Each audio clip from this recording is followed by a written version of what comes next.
Military operations in Gaza have resulted in devastating impacts on civilians, particularly through the destructions of homes, schools, hospitals, and other essential infrastructure. This raises critical questions under international humanitarian law and human rights law. Civilian infrastructure refers to the buildings, systems, and services that support everyday life, including housing, education facilities, medical services, water networks, electricity grids, and transport routes. Under the Geneva Conventions, these objects are protected and must not be targeted unless they become military objectives. When civilian infrastructure is destroyed, fundamental human rights are directly affected. Loss of homes violates the right to adequate housing, attacks on schools undermine the right to education, and damage to hospitals threatens the right to health and even the right to life. For nearly 2 decades, Gaza has experienced repeated large-scale military operations, including in 2008, 2012, 2014, 2021, and most recently in 2023. Each operation has caused widespread destruction to essential civilian facilities, leaving hundreds of thousands displaced and critical services disrupted. These impacts are widely documented by the United Nations and other international bodies.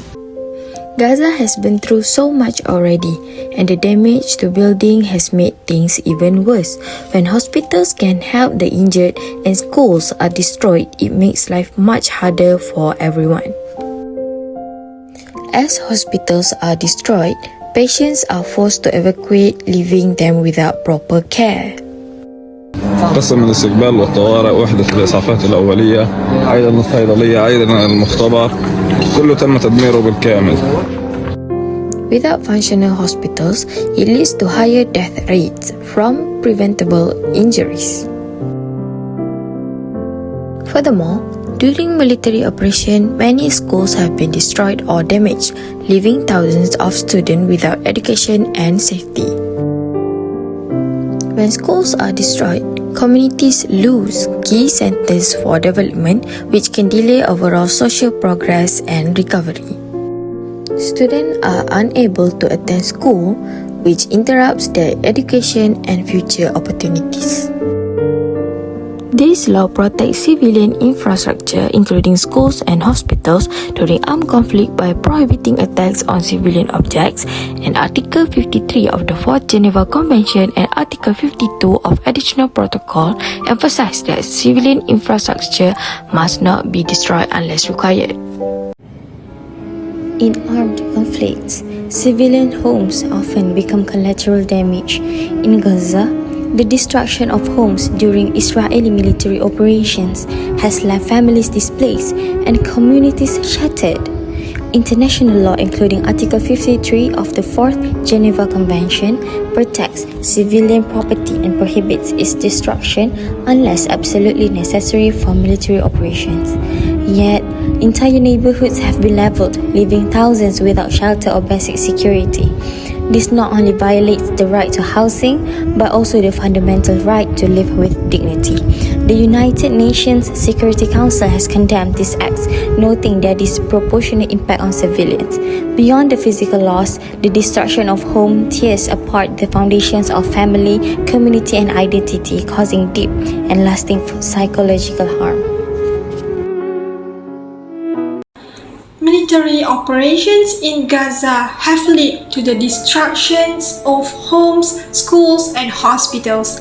Under international humanitarian law, especially the Geneva Conventions, civilian objects must be protected unless they are directly used for military purposes.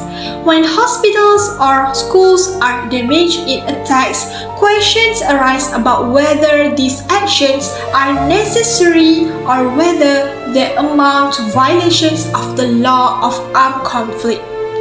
The destruction of hospitals denies civilians access to medical treatment and violating the rights to health.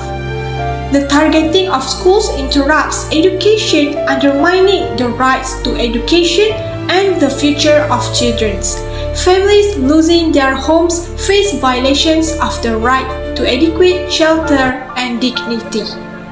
Destroying civilians' infrastructure can cause long-lasting problems. Families lose their homes and live in crowded shelters or refugee camps. Children suffer trauma, miss school, and have fewer chances for the future.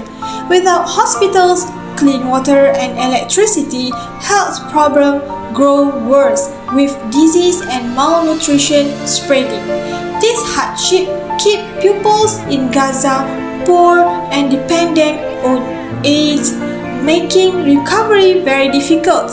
If rebuilding and accountability do not happen, Palestinians will continue to face uncertainty and the crisis will affect future generations, adding to instability in Gaza and the region. The destruction of homes and civilian infrastructure in Gaza is not only a physical loss, but a profound humanitarian and legal crisis. It violates international humanitarian law and undermines basic human rights, including the rights of housing, health, education, and dignity. Beyond the immediate damage, these actions leave a long-term scars, displacing families, traumatizing children, weakening communities, and trapping future generations in a cycle of poverty and instability. However, hopes remain through accountability, protection, and reconstruction. The international community must enforce international law, ensure a protection of civilians, and hold violators accountable. Most importantly, lasting peace and respect for human dignity are essential. Without justice and protection for civilians, recovery is impossible. But with genuine commitment, healing and stability can still be achieved.